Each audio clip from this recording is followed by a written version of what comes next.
ಎಲ್ರಿಗೂ ನಮಸ್ಕಾರ. ಇವತ್ತು ನಾನು ನಿಮಗೆ ಎಳ್ಬತ್ತಿ ಹೇಗೆ ಕಟ್ಟಬೇಕು ಮತ್ತು ಈ ಎಳ್ಬತ್ತಿ ಕಟ್ಟೋದ್ರಿಂದ ಉಪಯೋಗ ಏನಾಗುತ್ತೆ, ಇದರ ವಿಶೇಷತೆ ಏನು ಮತ್ತು ಶನಿವಾರದಲ್ಲೇ ಯಾಕೆ ಕಟ್ಟಬೇಕು ಅನ್ನೋದನ್ನು ಹೇಳ್ತೀನಿ. ಈಗ ನೀವು ನೋಡ್ತಿರ್ಬೋದು, ಇಲ್ಲಿ ಇದು ಎಳ್ಳು, ಕರಿ ಎಳ್ಳು. ಯಾವಾಗಲೇ ನೀವು ಕರಿ ಎಳ್ಳನ್ನ ತೊಗೊಂಡಾಗ ದಯವಿಟ್ಟು ಕ್ಲೀನಾಗಿರೋ ಕರಿ ಎಳ್ಳನ್ನ ತೊಗೊಳ್ಳಿ. ಇದರಲ್ಲಿ ಯಾವುದೇ ಕೂದಲು, ಕಸ, ಕಡ್ಡಿ ಏನೂ ಇರಬಾರ್ದು. ಮತ್ತು ಕರಿ ದಾರ, ಎಳ್ಬತ್ತಿ ಬಟ್ಟೆ ಅಂತಲೇ ಬರುತ್ತೆ. ನೀವು ಯಾವುದೇ ಒಂದು ಲೈನಿಂಗ್ ಶಾಪಲ್ಲಾಗಿರಲಿ ಏನಾದರೂ ಕೇಳ್ಬೋದು. ನೋಡಿ, ನಿಮಗೆ ಹೀಗೆ ಕಾಣುತ್ತೆ ಈ ಎಳ್ಬತ್ತಿ ಬಟ್ಟೆ.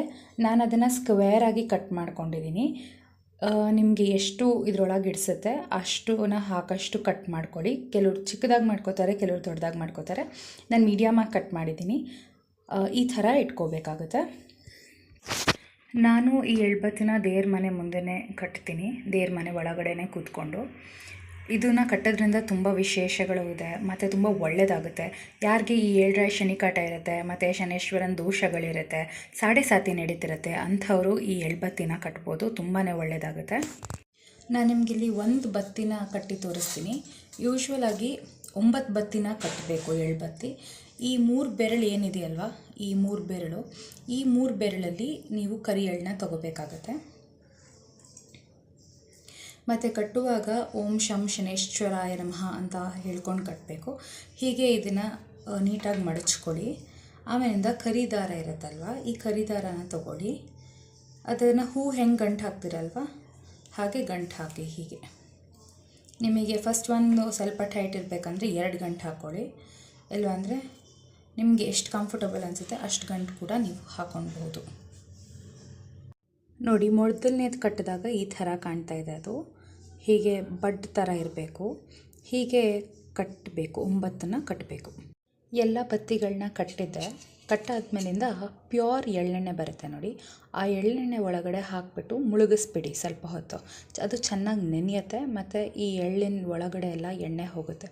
ನೀವು ಹಚ್ಚುವಾಗ ಚೆನ್ನಾಗಿ ಅದು ಎಳ್ಳೆಲ್ಲ ಉರಿಯುತ್ತೆ ಮತ್ತು ನೀಟಾಗಿ ಹತ್ಕೊಳ್ಳುತ್ತೆ. ಹಾಗಾಗಿನೇ ನಾವು ಈ ಪ್ಯೂರ್ ಎಳ್ಳೆಣ್ಣೆ ಒಳಗಡೆ ಈ ಎಳ್ಬತ್ತಿನ ಹಚ್ಚಿ ನೆನೆಸ್ಬಿಟ್ಬಿಡಬೇಕು. ಆಮೇಲಿಂದ ಎಳ್ಬತ್ತಿನ ಹಚ್ಚಬೇಕು.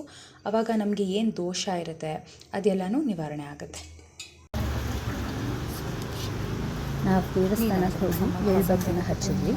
ಯಾವತ್ತೇ ಆಗಲಿ ಎಳ್ಬತ್ತಿನ ಹಚ್ಚುವಾಗ ನಾನು ಮೊದಲೇ ಹೇಳ್ದಂಗೆ ಚೆನ್ನಾಗಿ ಅದನ್ನು ನೆನೆಸ್ಬಿಟ್ಟು ಎಳ್ಳೆಣ್ಣೆಯಲ್ಲಿ ತೊಗೊಂಡು ಹೋಗಿ ಹೀಗೆ ಅಲ್ಲಿಯೇ ಇರುತ್ತೆ, ದೇವಸ್ಥಾನ ದೀಪಗಳಲ್ಲೇ ಇರುತ್ತೆ. ಆಮೇಲೆ 9 ಪ್ರದಕ್ಷಿಣೆ ಮಾಡಬೇಕು. ಶನೇಶ್ವರಂಗೆ ತುಂಬ ಪ್ರೀತಿ 9 ಅನ್ನೋ ಸಂಖ್ಯೆ.